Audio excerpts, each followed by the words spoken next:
국민의힘 새로운 당대표를 뽑는 전당대회 준비에 박차를 가하고 있습니다. 당원 투표 비중을 늘릴 것이냐 말 것이냐 이에 대한 갑론을박이 몹시 치열합니다. 이 모습에 이준석 전 대표가 등판을 했거든요.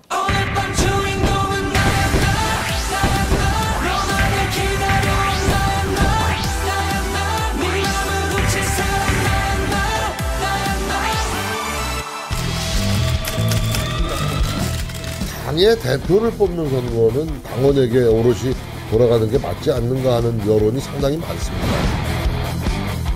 우리 당원들의 의사를 잘 반영해 나갔으면 좋겠다. 100% 당원 투표로 무방하다 이렇게 생각을 하고 있습니다. 저는 거기에 대한 우려를 말씀을 드렸습니다. 저는 굉장히 좀 삼육 코미디 같은 이야기다. 한 번 더.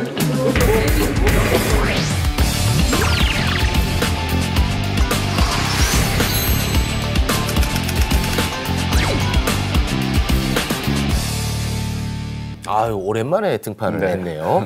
이준석 전 대표. 옛날이랑 바라보는 눈빛이 좀 바뀐 것 같아요. 무슨 말씀이세요? 자, 1등 자르고 5등 대학 보내려고 하나 입시제도 바꿔도 결국 대학 갈 사람이 간다. 이준석 전 대표의 발언. 감정가 지금 바로 매겨 주십시오. 자, 감정위원회 감정가 바로 확인해 볼게요. 4천만 원대 16만 원입니다. 자, 이야기 한번 들어볼까요? 16만 원, 이게 이제 현수막 2개 가격입니다. 우리 이제 대학 입학하면은 막 누가 대학 잘 갔다 해서 현수막 축하. 붙이지 않습니까? 네. 당대표 뽑히면 현수막 붙이겠죠? 네. 근데 약간 슬픈 예감이 드는 게 그거 하고 나서 한참 있다가 저희 정말 잘못했습니다. 한 번만 더 뽑아주십시오. 현수막 또 걸 수도 있지 않을까 하는 생각이 들어요. 총선 얘기하는 겁니다. 예, 왜냐하면은 이게 점점 민심과 멀어지는 방향으로 당이 나아가고 있거든요. 근데 그렇게 해서 저희끼리 그냥 뭐 내부에서 놀 때는 상관없습니다. 내부에서 뭐 지지고 볶을 때는 할 수 있는데 결국 총선이 문제인 거지 않습니까? 네네. 그때 가가지고 민심과 거리가 먼 어떻게 보면 좀 더 강성 지지층에게 어필을 해야 되는 당대표가 총선을 잘 치를 수 있을 것인가. 또 한 번, 저희 한 번만 더 믿어주십시오 하는 현수막 거는 거 아닌가 슬픈 생각이 들고요. 이준석 대표 말에 약간 반박하고 싶은 부분은 이준석 전 대표 발언에 반박도 합니까? 그러니까 이제 글쎄요. 그러니까 5등이 대학 가기 어려울 수 있죠. 1등 제끼고. 예. 근데 지금 이런 식으로 하면은 3등 정도는 갈 수도 있습니다. 네, 지금 당심 비율을 100%까지 올린다라고 네네. 하면 네. 기존의 룰 자체가 바뀌는 거니까 원래 제도에서 대학 못 갔을 사람도 갈 수도 있는 거거든요. 그래서 이게 그렇게 간단한 문제가 아니다. 저는 이거 굉장히 위기감을 느껴야 되는 이슈다. 그렇게 생각합니다. 네. 1등 입장에서는 1등 자르려고 하는 거 아닙니까? 그런데 입시제도를 어떻게 봐도 대학을 갈 사람은 간다고 하는데 가려면 원서를 사야죠. 네. 수능 시험 보려면 47,000원 내야 됩니다. 네. 근데 국민의힘 당대표 예비경선 비용 지난번 기준으로 해서 4천만 원의 기탁금을 내야 됩니다. 그러니까 유승민 의원에게 드리고 싶은 말씀인데요. 무조건 4천만 원 기탁금 내고 일단 뛰어들어라. 유승민은 뭐 오랫동안 봐왔던 분이고 뭐 가까이서 뵐 일도 있었는데 그냥 좋은 분이긴 한데 굉장히 예의 바르고 좋은 분인데 이분이 정치적 리더십이 제대로 확인된 적은 또 어떻게 보면 없어요. 그러니까 소위 말하는 당내 유승민계라고 많이 모아놓고 뭐 제대로 막 으쌰으쌰한 정치를 하느냐면 그런 분은 또 아니란 말이죠. 네. 그래서 유승민 의원은 원래 값어치가 이런 정도였다라고 한다면 지금 모든 사람들 특히 대통령이야 윤핵관들이 매일 모여서 하는 게 어떻게 하면 유승민이 당대표 안 되게 만들까의 대책인 것처럼 보이지 않습니까?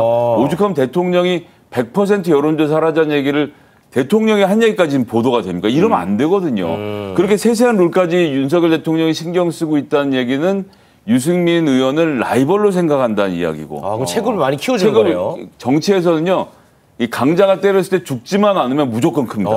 때리는 강자만큼 크게 되거든요. 네. 유승민 의원은 그래서 이번에 되건 안 되건 상관없이 출마를 해서 명예롭게 패배를 하면 윤석열 윤핵관들이 흔들렸을 때 네. 대안을 찾을 때 모두가 유승민을 향해 갈 수밖에 없다. 네. 그래서 출마하시라고 4천만 원. 알겠습니다. 지금 방금 흘리듯 말씀하신 부분을 조금 더 집중적으로 이야기를 나눠보겠습니다. 왜요? 흘러가요 그냥. 아니 그게 아니라 윤석열 대통령이 네. 사석에서 네. 이번 전당대회 당신 100%로 가는 게 좋지 않겠어?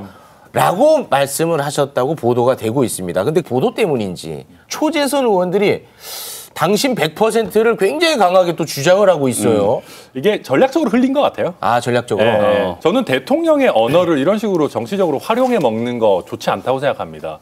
근데 일부러 흘린 거죠. 아, 딱 봐라 이거 우리 모두 대통령뿐만 아니라 윤핵관이라고 할 만한 사람들은 우리 100%로 간다. 네. 이게 당의 주류의 방침이다라고 하니까 반대를 못 하는 거거든요. 네. 초선 모임에서도 딱 한 명 반대했다고 하더라고요. 끝장 토론을 한다는데요. 비대위에서 재밌는 게 9대1로 할지 10대0으로 할지를 토론한다. 두 가지 안 바뀌어 아, 있어요. 8대2도 아니고 올리긴 올리는 거는 뭐 거의 기정사실화 해놓고 9대1이냐 10대0이냐 명분으로는 완전히 틀린 건 아닙니다. 쉽게 얘기하면 정의당도 당원 100% 하거든요. 네. 그러니까 당대표는 당원이 뽑는다. 뭐 그럴 수 있어요. 근데 제가 아까도 말씀드렸듯이 우리나라 정당은 전 세계에 유례 없을 정도의 100억 단위의 그 국고 보조금을 받고요. 네. 또 총선을 치러야 되는 당대표다 보니까 민주당도 원래는 9대1이었다가 이번에 이재명 대표 뽑을 때 25%로 늘린 거 아닙니까? 민심을. 총선 앞두고 늘려도 모자랄 판인데 이걸 줄이고 있으니까 사실 좀 답답할 노릇이죠. 그러면 지금 이거를 100%로 올리면 지금 현재 거론되는 당권 주자들 중에서 누구한테 가장 유리해지는 겁니까? 저는 김기현, 권성동 이런 분들한테 유리하다고 봅니다. 그러니까 안철수, 나경원 이런 분들은 당심에서도 나쁘지 않지만 네. 이분들은 플러스 알파가 있는 게 대국민 인지도 내지는 지지도가 어느 정도 받쳐준다라는 게 본인들의 셀링 포인트였어요. 근데 당심 100%로 하게 되면 그런 부분들의 메리트가 많이 줄어듭니다. 오히려 김장 연대를 앞세워가지고 내가 조직력을 하겠다. 원조 윤핵관의 힘을 보여주겠다라고 하는 김기현, 권성동 이런 분들이 당심 위주로 가게 되면 훨씬 더 뭔가 네. 그 힘이 생기죠. 추측이기도 하고 저희 당 내 소문이기도 합니다만은 권성동 의원은 여전히 윤심에 대한 기대가 있어요. 내가 그래도 원조 윤핵관인데 대통령의 마음이 좀 움직이면 장제원 의원도 뭐 마지못해서라도 자연스럽게 따라오지 않겠느냐. 그러니까 나도 해볼만 하다. 그리고 권성동 의원도 조직력이 만만치 않아요. 지난번에 대선 경선 막바지에 뭐 어마어마한 조직표가 있다. 뭐 이런 얘기가 많거든요. 네. 그래서 그런 거 생각하고 있을 그리고 맨 마지막에 팁이 하나 있죠. 대통령께서 마지막 순간에 누군가 쪽으로 정리를 해줄 겁니다. 교통정리. 그럼요. 당신 100%로 하더라도 유승민 전 의원은 여기 들러리 서는 것도 나쁘지 않은. 출마를 해서 두들겨 맞아야 된다라고 말씀을 그래요? 드리는 것이고요. 저는 이제 평론가로서 입장과 민주당원으로의 입장이 내재적으로 좀 되게 내적 갈등을 일으키고 있습니다. 민주당원으로서는. 민주당원의 입장에서는 지금 윤석열 대통령 하시는 대로 그게 좋은 거예요? 100%하고 직접 당을 끌고 총선을 진두지휘하시면 대통령 선거도 아니고 총선이 윤석열 지지하느냐 지지하지 않느냐로 치러지면 민주당에게 불리할 게 하나도 없죠. 그때까지 또 더 잘 하시겠죠. 네, 사실. 네. 아무튼 저도 유승민 의원 여러 차례 깨지는 건 나쁘지 않다고 생각합니다. 네. 사실은 그렇게 좀 뭐랄까요, 고난을 겪어야지 배신자 프레임이라고 하는 것도 점점 희석이 되는 거니까요. 그렇겠죠. 알겠습니다. 유승민계인가요? 아니요. 그건 뭐만 아니에요. 하면 자꾸 네. 걔라 그래요. 개파 없대요. 뭐 말을 못 하겠네. 죄송합니다. 네. 몰아가지 말아요. 자, 오늘 함께 해주신 두 분 여기서 보내드리겠습니다. 고맙습니다. 고맙습니다. 감사합니다.